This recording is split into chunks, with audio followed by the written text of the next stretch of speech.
afternoon out in lecture land. It's Deb Miller. I'm here to talk to you today about current issues and trends in healthcare. That's really important that as new nurses, we've got to stay current on the latest trends and the cutting edge technology, if you will. So we're going to talk a little bit about that. First of all, we're going to talk about delivery of nursing care. In order to be current and trendy, if you will, you got to know what areas we're going to focus on. You know, delivery of nursing care has changed tremendously over the past several years, since I've been in nursing, in fact. But there's different delivery styles of nursing, and those different styles have an impact on how care is delivered, what kind of patients you're caring for, and, you know, on certain units you can have more than 6 or 8 patients, and on other units you only have 1 or 2, like the unit. So various units will use various delivery methods of nursing care, if you will. So the first one is total care, which is private duty. The nurse assumes responsibility for complete care of patient, quality of care. The quality of care is very high. Now, I said private duty. What I mean by that is some of your private duty nurses are total care. But then you have total care, which is when the RN does it all. We don't have a tech. We do all the care, the beds, the bath, vital signs. And in some places, they draw all the labs. They do everything. So that's total care. And there's complete attention on 1, maybe 2 patients. And a lot of times you see this inside the unit. However, not to say you won't see this out on the floor as well. And certainly if it's on the floor, you'll have more than 1 patient. Functional. This came from the nursing shortage during the war, so that's when they began developing nursing assistants and LPNs, and they broke up the nursing tasks. So it's function based on your function of care, your scope of practice, if you will. Unfortunately, quality of care is a little fragmented, a little impersonal, and sometimes patients' problems get overlooked because the person that's in there may not be the person that can handle that problem, if that makes sense. Then you have the team nursing, and that's when groups of patients are assigned to a multi-level team. You usually have an RN team leader. They coordinate all the care, giving out the assignments. Good communication is vital to the success of a team nursing style. Lots of time is set aside or necessary for communication, which then decreases your productivity. Then you have primary relationship-based nursing. The nurse plans and directs care over a 24-hour period. It reduces fragmentation. Primary nurse plans all care. So the primary nurse takes care of plans all the care. They usually coordinate all the care such that there's a strong bond relationship with the patient and the family. Okay? Primary care, you've got your primary care is health promotion, preventative care. These are levels of service, okay? A lot of times folks think of these levels of service, or they're very synonymous when you're talking about levels of prevention, if you will, okay? Level of preventive health care. So your primary care is your health promotion, your preventive care. The focus is on health education, early detection, and treatment. The goal is to maintain and improve optimal care, okay? So primarily the point here is that we want to strongly encourage health promotion, prevention. That holds true here. Your secondary type care is emergency and acute care. Okay, now, your primary care may be like your regular doctor's office, walk-in clinic, that kind of thing. Your secondary care is kind of like a walk-in clinic, but more of an emergency room, and acute care, your facilities. And it's usually, the emphasis is on diagnosis and treatment of complex disorders. Not so much focus on healthcare promotion, but that does, but you still have to focus on that, because if we've diagnosed something, we have to provide the health education to teach these patients on how to care for themselves, okay? Your tertiary care, that involves more of your rehab services, long-term care, and it may even involve your hospice type care, your care of the dying. Okay?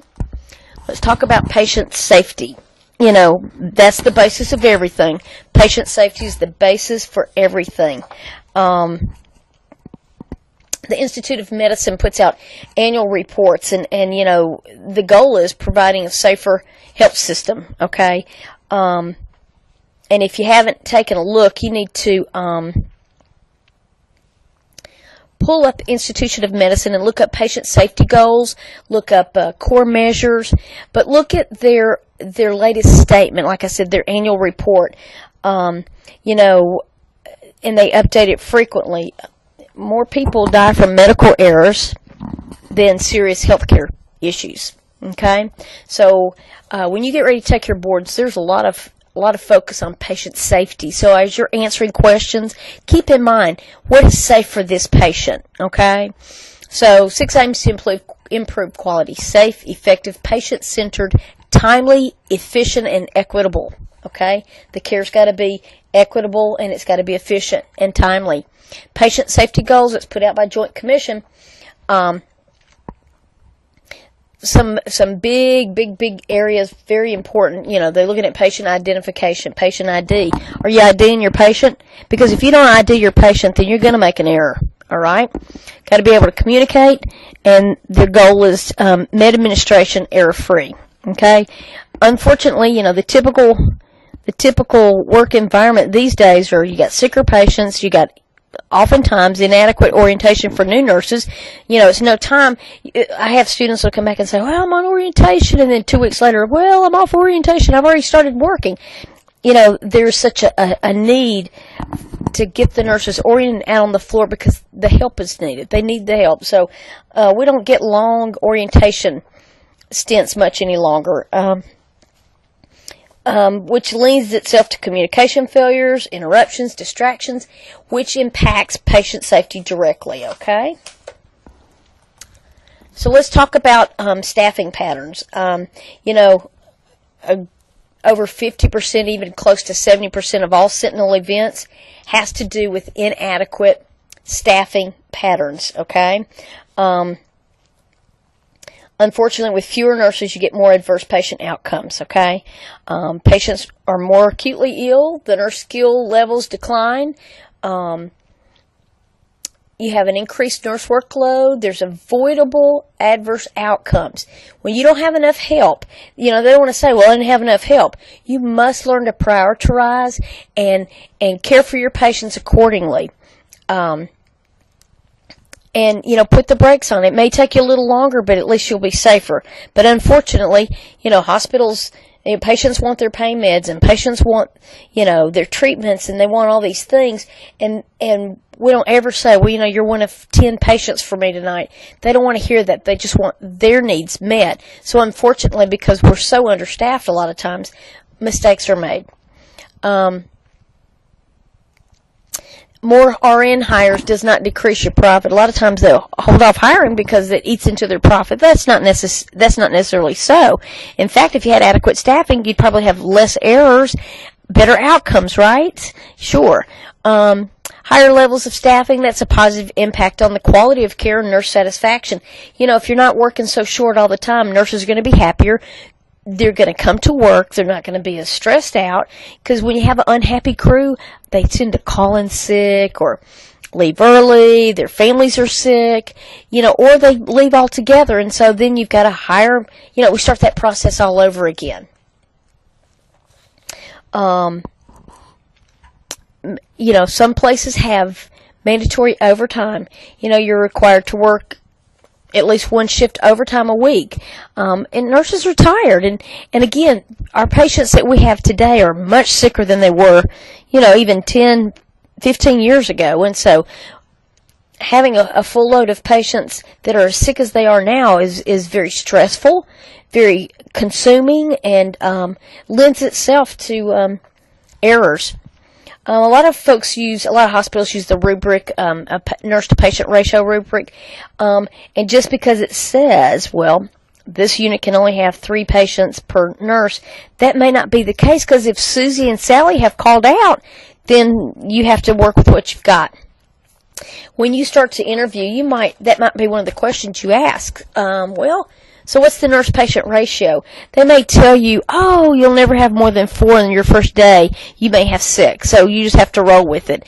It's kind of a hard one to gauge because you never plan for folks to be calling in sick or, out for whatever reasons, okay? And it's all about economics. You got to look at how much is it going to cost to provide this service or that service. Some hospitals around the country have closed because of the economic status that our country is in, and so they've had to close. We've had to consolidate. Even in our small community, healthcare has truly changed, and folks lost their jobs and they have no insurance. So there's a lot of economic stress, if you will, associated with a downward economic status, if that makes sense. So, it used to be consumers had huge choices. They could pick wherever they wanted to go and have whatever service they want.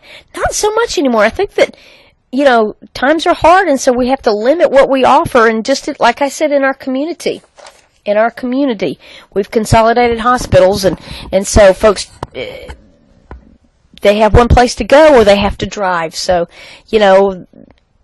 dollars and cents help generate and help us with our decisions as to where we're going to seek health care. And, folks have to be very cautious about running to the doctor. It's expensive, especially if you don't have insurance or if your insurance benefits were cut for whatever reason. So we have to be very conscientious of that. Let's talk a little bit about payment systems. You've got managed care, which is if you look on your insurance card or look on your insurance statements, it'll tell you what kind you got. But you got preferred provider organization, your PPO, your health maintenance organization, your government-sponsored insurance plans like Medicare, Medicaid, and CHAMPUS. And, we now have Obamacare, and so we have different options. And, everybody's supposed to be insured, and it's costly for everybody. You have your private payer, your non-insured, and you have your private insurance as well. I'm not so much that exactly, all about managed care and that kind of thing. I think that we all are well aware of healthcare in our country, and so I'd ask that you stay current on that. And once you graduate school, certainly you can start reading the papers or watching the news again, but pay attention to those kinds of things because it will help. It may drive how we provide nursing care. It may be what drives how we provide healthcare in just period. So pay attention to what's going on in the news and how things are changing, okay? So this next slide I've got on here, budget, and you're probably thinking, what? What do I need to know about a budget? Well, the first few years you may not have to worry about a budget because we typically think of nurse managers as doing this. But when I talk about budgets with new graduates, it's something you need to keep in mind. We have to be efficient in our job. We can't be wasteful in our supplies, because if we're wasteful in our supplies, then that takes a big hit on our budget within that unit. And that may decide whether or not you get a raise or if we can get new equipment. Some places have gone to just the barcode scanning. I think that's fabulous. But you have to actually scan the barcode in order to, disperse the charges. In the old days, and some places still use the yellow stickers. I'd see nurses with yellow stickers all over the front of their uniforms. And then they go, oh, I forgot who this is for. Well, if we're not adequately charging for our supplies, we're not going to get lots of reimbursement. It's going to cost us more, and it's going to impact the fact of whether or not you get a raise or how much of a raise you get. Okay? So, here's some basic terms associated with budget. Revenue, that's the money brought in as payment for services. Hold on just a minute, please.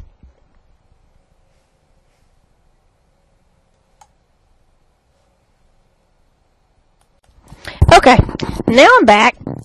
We were talking about budgets and how important it is that you charge for your supplies and that kind of thing, but just some basic terms. Revenue is just the money brought in for payment for services. Your expenses is the cost of producing a service or a product. Margin, which is like a margin profit, that's your revenue and your expenses, okay? And then your not-for-profit, that's that's when you use your budget for your for-profit budgets is when you replace equipment, you purchase new technology, you provide care for indigent patients. Your not-for-profit budgets is where you pay your stakeholders. I got that backwards. Sorry. Your for-profit budgets is when you pay your stakeholders, okay? So you have your budget set aside and you have to pay your stakeholders. And who's the stakeholders? Us, okay? Because your nurses are not revenue producers, okay? Your not-for-profit budget includes replacing equipment, purchasing new technology, and providing care for indigent patients that are unable to care. So that makes it not-for-profit. That makes sense, okay? So, again, I'm not going to hold you to all your budgetary words, but you need to understand that, okay? Your capital budget, as nurse managers, they have to set aside a certain amount of dollars or requests for equipment and such. So your capital budget includes equipment, supplies, large amount items that are like greater than $5,000.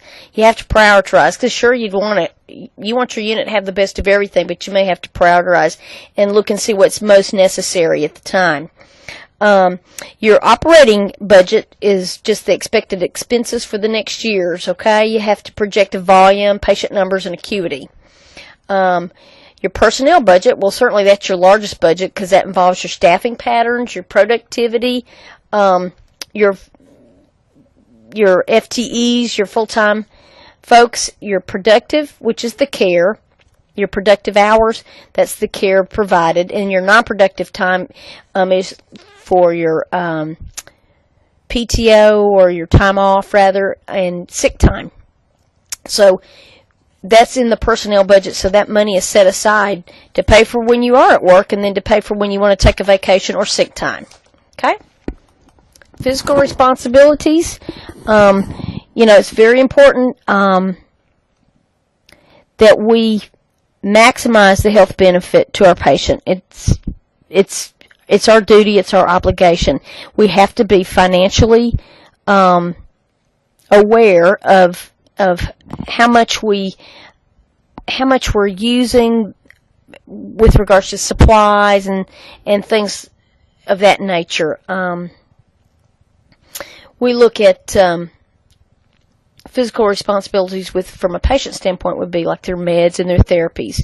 Employing institution would be documentation, and we only use our needed supplies and providing best practice. Okay, we don't want to be haphazard with the care we provide, or especially with the supplies. You'll see nurses take a whole stack of ABD pads in a room. Patient might only need 2 of them, but once they go in that room, it's charged to the patient. So we want to be real careful with all of that. Okay? Trends that affect healthcare. Certainly you're changing demographics and increasing cultural diversity. And, the trends are often interrelated and they affect other trends. We've had an explosion of technology. We're going to continue to see that.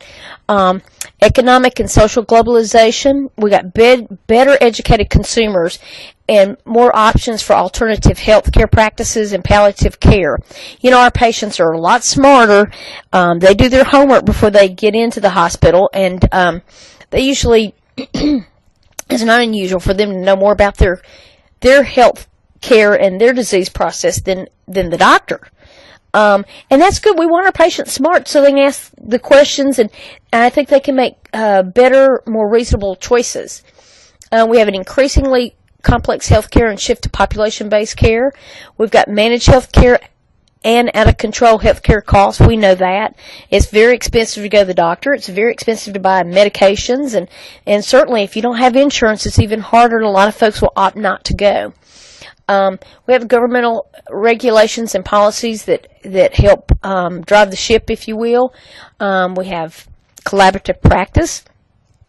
We do have a nursing shortage, and it's interesting. A lot of folks will scratch their head and say, how can you say we have a nursing shortage? Well, we do, and maybe not so much of an impact in our general community. However, but across the country, we do. And as time goes on, our baby boomers are starting to retire from the nursing workforce, and so we've got to replenish them. And so we do have a nursing shortage, and it's cyclical, if you will. We kind of go up and down and up and down. Well, right now we seem to be running status quo, but now if you go out west, there's all kinds of jobs that you would be eligible for. We have advances in nursing research. We have advances that are helping us to provide better care, better evidence-based practice. So let's talk a little bit about this. Changing demographics and increasing cultural diversity. By the year 2020, more than 20, maybe even 30, 40% of the population will be 65 and older.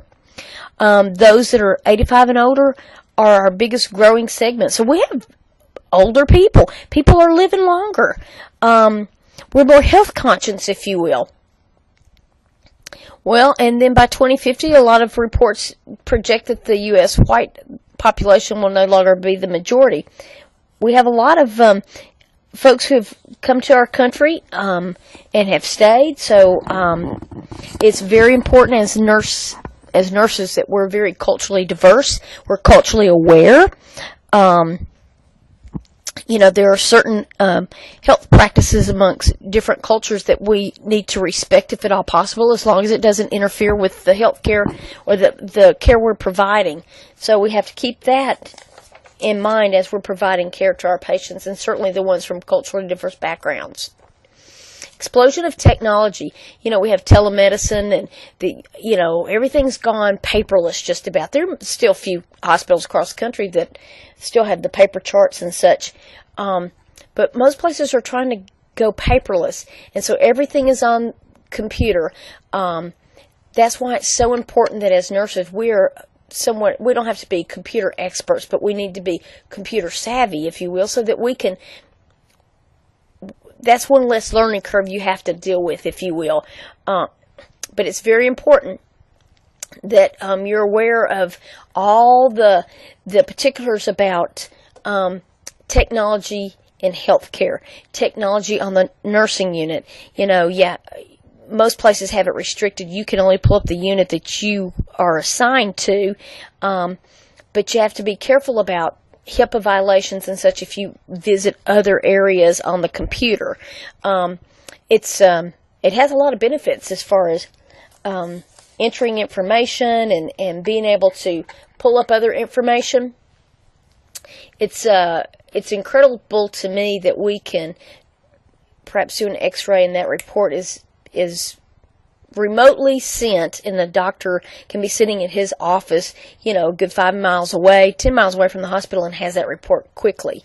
I think that having charts at the bedside is a benefit because the nurses can input the information there at the bedside.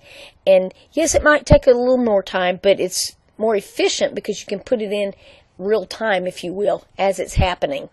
I think with electronic health records, that makes it better for the patient as well, because everything's entered and it's entered electronically. Yes, that there can be mistakes, but a lot of the research has shown that has minimized some of the entry mistakes, if you will.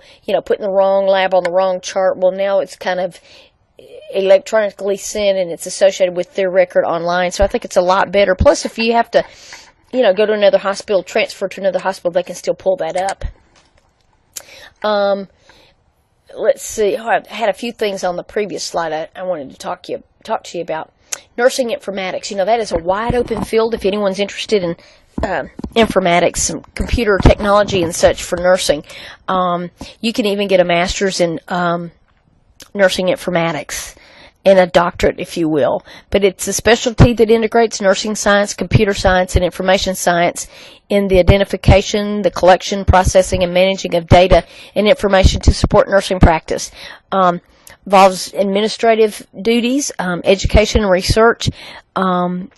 It expands the nursing knowledge, and the purpose is to analyze information requirements and implement and evaluate your systems. So I hope that there's some folks who would be interested in that at some point. Continuing on with your informatics and such, barcode medication management systems, I think most places are using that. A lot of places are going to web-based nursing degrees. You know, you get everything online. Doctors can enter their own orders. I think we've come a long way as far as how technology has changed the way we've done things. Economic and social globalization. You know, information technology and communications play a big part in economic globalization. People are traveling. We have multinational corporations. We have a lot of political changes. And so you're probably thinking, how does that affect me? Well, you know, if we have international travel, we have folks coming from all over the world, perhaps into your hospital. You have to be aware that, again, there's cultural differences. There may be diseases and infections that we've not ever seen. So, something to be aware of and stay current on. Better educated consumers, alternative healthcare practices, and palliative care. Again, these are trends and such. We know that our patients are better educated. They use the web to get their information. They go into chat rooms to see, to ask questions of other people who have had maybe their particular disease, or to chat with an online physician. You know, it's real important to patients to be able to actively participate in their care. It's important for them to access information. And they're not so focused on the disease process as they are focused on health promotion and staying healthy. And a lot of folks are more interested in your alternative healthcare practices as well. Okay.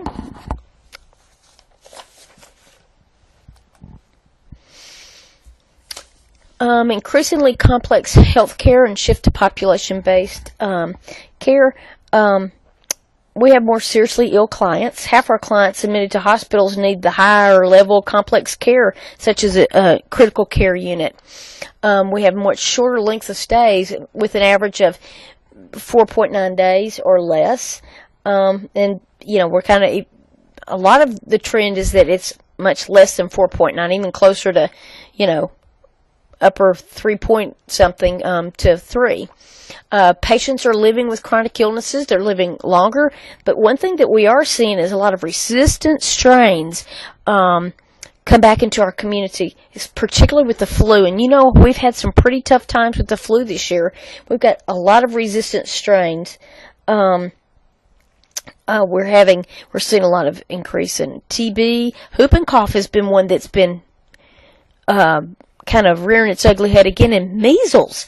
Population base is specific populations that experience specific diseases. If you go into some of these underdeveloped countries, there may be some kind of a disease that's commonplace to that because of that population. Or within the United States, particular communities may be more prone to TB than another community, and it's just based on that population, if you will.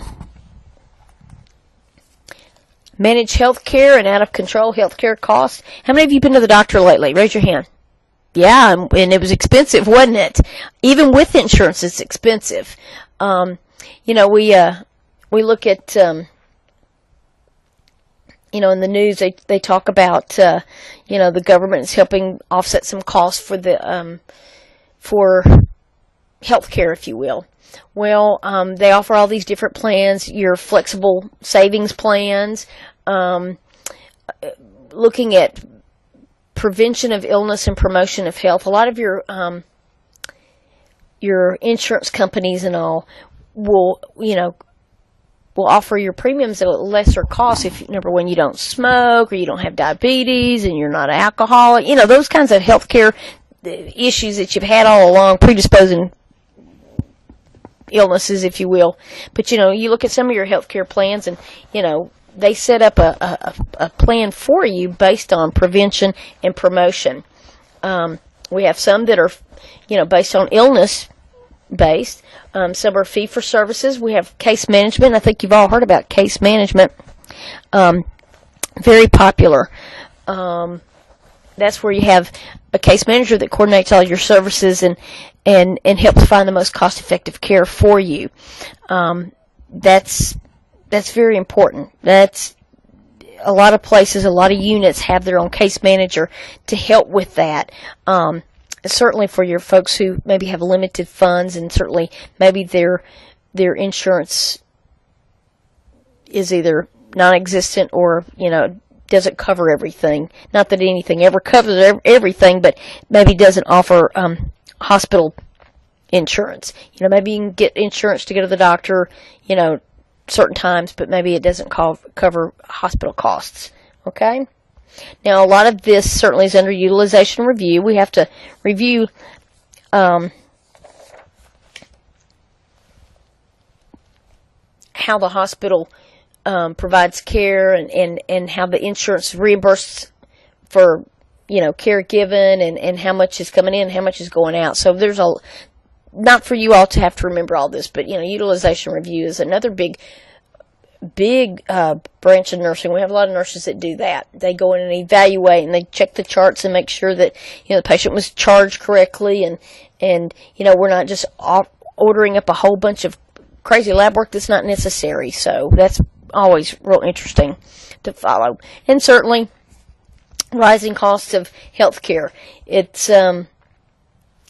either intrinsic, which is, personal control, your population characteristics and consumerisms. We have increasing demand for health care. And a lot of times your demand is, or your need, I'm getting tongue-tied. You wonder about the demand is greater than the need. So that's the demand for health care. Do you need the health care? Sometimes it can help minimize the cost of insurance, but we've got, with the increase of demand for health care, the cost will start to rise. Some of your employers will pay your health insurance, and some don't offer those health care benefits, and so you have to find your own. It can be very expensive.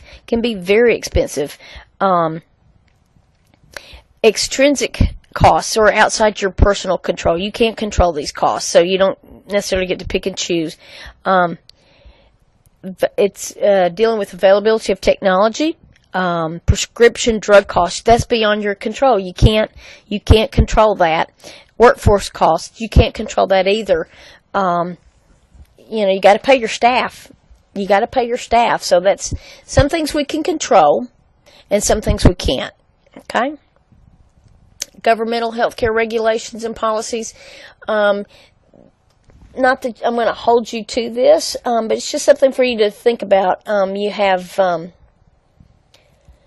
complex regulations and policies, and you have some specific to the entire organization, some specific to your facility, if it's a corporate organization, facility, and then down to your unit. You have state versus federal policies. You have joint commission. You have the Office of Inspector General, the OIG, and that's they deal with fraud issues, if you will. And then your leapfrog groups, which are preventable medical mistakes. They work with quality assurance and quality improvement. Okay. Collaborative practice. Certainly, we know that. It's a big team effort. It's multidisciplinary. Nursing's not alone, and neither is, the physicians. It's important that we have adequate communication, and the focus, again, is on patient safety. And you've all heard of SBAR, right? Anybody hadn't? Okay. For the test, you need to know about SBAR. Alrighty? Let's talk just a little bit about the nursing shortage. Again, some folks may find it hard to believe there's a nursing shortage, but if you go out west, maybe up north, you'll see that there's shortages is great, and if you can get in and they hire you, you usually make pretty good money. I will say this: it's cyclical, meaning it goes in cycles. There's no single reason for the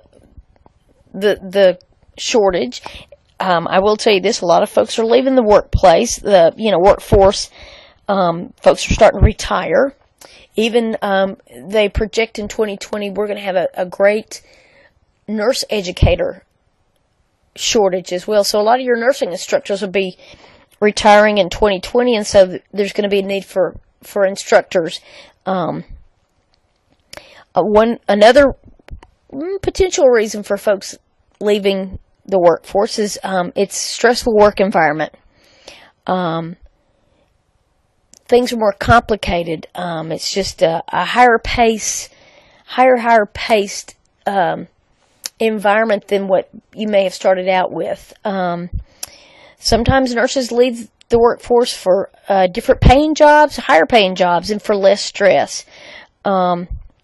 And unfortunately, when we have so many exiting nursing, we might not have enough to replace those that are leaving, and it may come down to dollars and cents as well. So, what you see in here is a big initiative in recruitment and retention. You know, they want to recruit the very best nurses, but they also want to recruit the nurses that will stay and remain. Salaries are starting to increase. There's still some competition in salaries, if you will. For the most part, new graduates start out about the same, but sometimes it's, you know, you've got a little bit of competition there, and they're negotiable, if you will. Certainly, we're looking at advancement, career ladders. You know, a lot of times folks leave the immediate workforce to climb the career ladder. For instance, you know, maybe you leave the hospital to go and teach somewhere, or maybe to do research. Nurses want to see more flexibility in scheduling, and if that can't happen, then they're going to leave. You know, I can remember several years ago, a student came and said, well, you know, I've got my interview, or I had my interview, and this is what I told them. I'm only available Tuesday, Wednesday, and I have to leave early on Thursdays, but I can't work Friday, Saturday, Sunday, or Monday. They hired her because they needed somebody, so they were willing to be that flexible in their scheduling. Now, I don't think she works there anymore, but, you know, most places have all gone to 12-hour shifts. It's supposed to be more cost-effective. And it's nice to be able to have a set schedule, but it's also even nicer to have some flexibility. And, you know, another reason could be a shortage is because of the demand for advanced placement nurses, advanced practice nurses. You know, not everybody's willing to go back to school, and it may be out of reach, both financially or personally. Not everybody wants to go back to school. So if that's the restraint or the constraints on the unit, in order for you to work here, you have to have your bachelor's or your master's or such. That would cause nurses to leave the workforce. Talking about recruitment, you know, there's an increase in campaigning and advertisement. In fact, Huntsville Hospital is coming in a couple of weeks. We tend to look at all ages and all levels of education. And, you know, a lot of nursing schools and allied health programs are going into the middle schools. I've been to the middle school several times to talk about nursing with the 6th, 7th, and 8th graders, and they're fascinated by it. They're fascinated by health care and wanting to be nurses and doctors and such. But I think we start recruiting at an early age, so that will help these students as they start to pursue their career. If they already know what to expect, it helps them with choices. I think public relations component, we're trying to enhance the image. We've got a lot more opportunities, I think, for nursing. Opportunities for nurse educator, bonuses. Why? Do I need to say any more? Everybody deserves a bonus. Everybody deserves a bonus. And many years, not even many years ago, a few years ago, everybody was given sign-on bonuses. And I think that's kind of dried up some because it got to be costly. Because, you know, it costs quite a lot of money to orient a new employee and keep them there for at least a year. It's very costly. And certainly, when you're out recruiting, you know, you want to kind of talk that up. Well, you know, our folks stay. You know, we recruit them and they stay. We've got longevity in all of our employees. And it's nice to know that a facility you're pursuing is known for their retention. Because you know what? If folks are staying, that means they're probably pretty happy. And if they're happy, they're going to stay. And not because they're making the most money, but you know what? It's a great place to work, and you got great leadership. Some other things that help with retention, certainly Job satisfaction. Did you know greater than 50% of people that leave their job do it because of their direct supervisor? They have a terrible supervisor, one they can't get along with, they don't see eye to eye. They may leave the job because of that. Under job satisfaction, certainly professional autonomy, good communication, interpersonal relationships, the departmental structure and leadership style, the bless her hearts, and consistency. Now, we've talked about leadership and management. We know what styles work best in what situations. So, folks who have great nurse managers and great charge nurses tend to stay, or they tend to strive to be like their leadership. Okay? Hang on a second, please.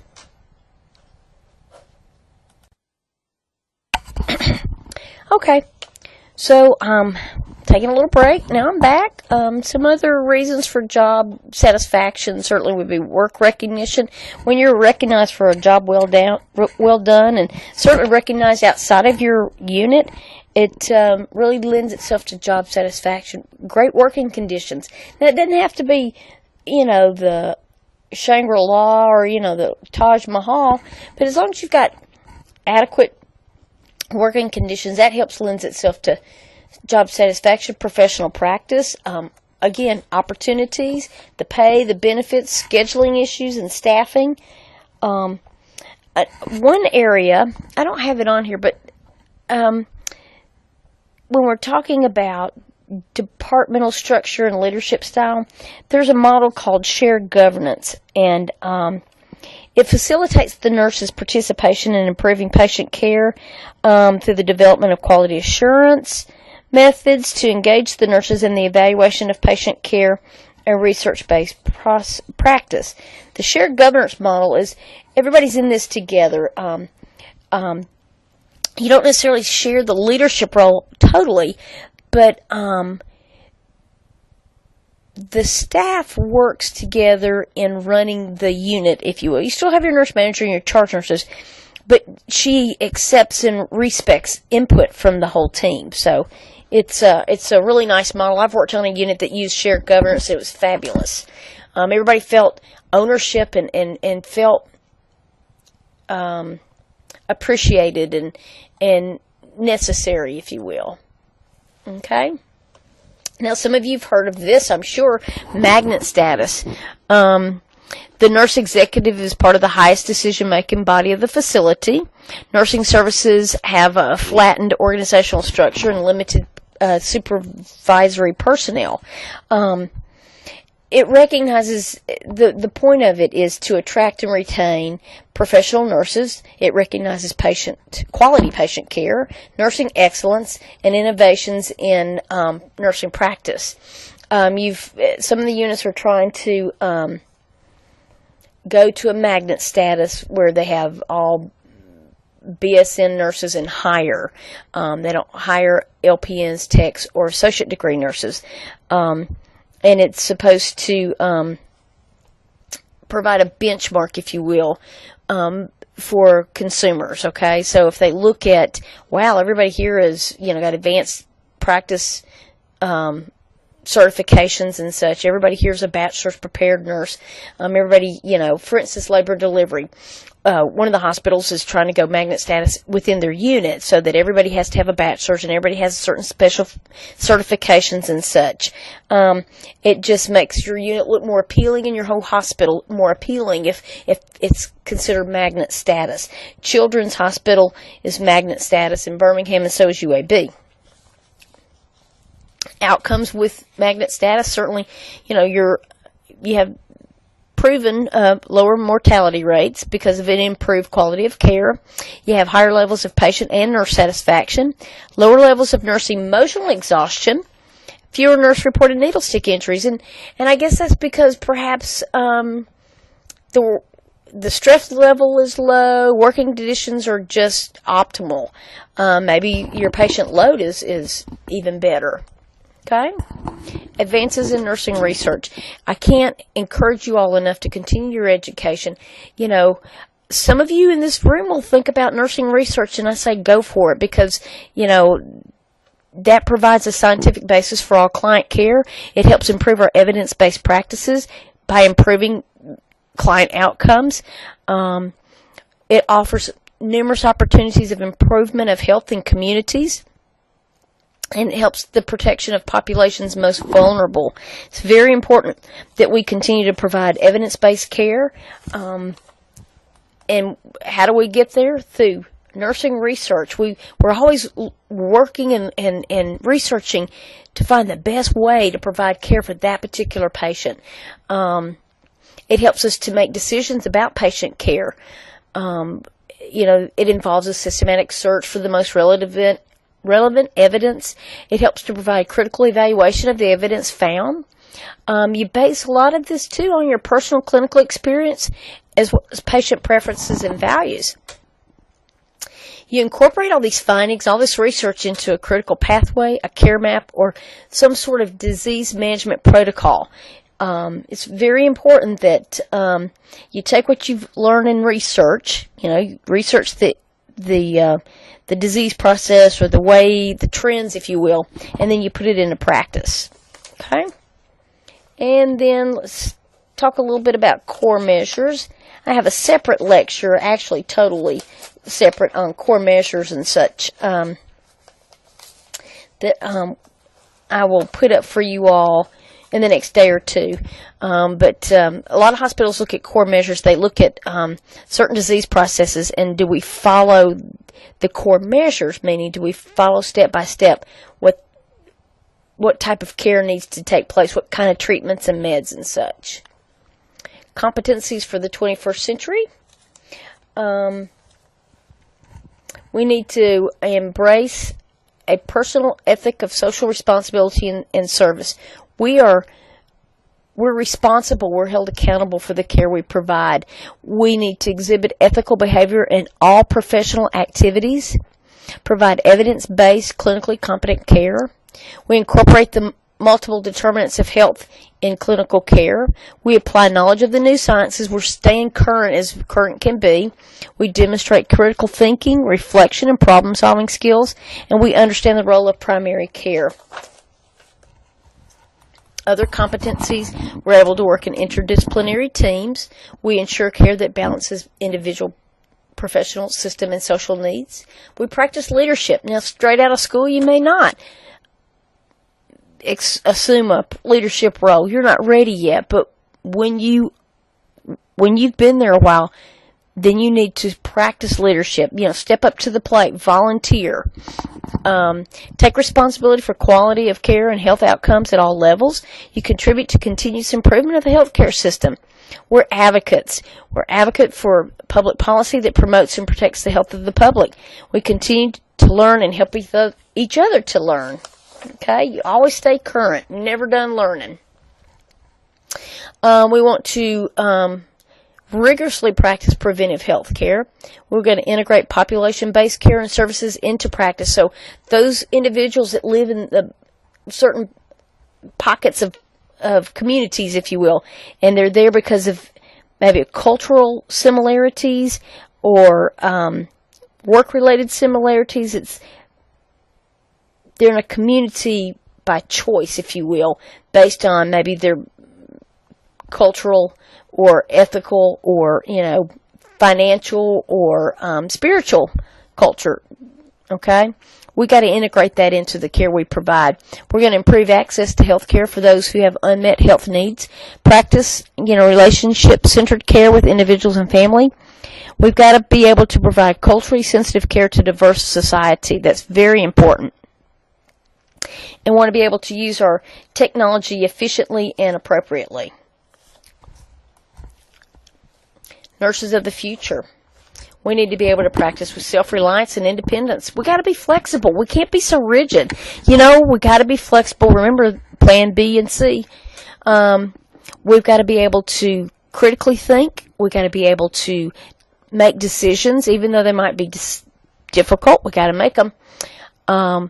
We got to work within our scope of practice. We've got to be aware of community resources and network with people that are influential within our communities that can help help with the care that we provide through those resources.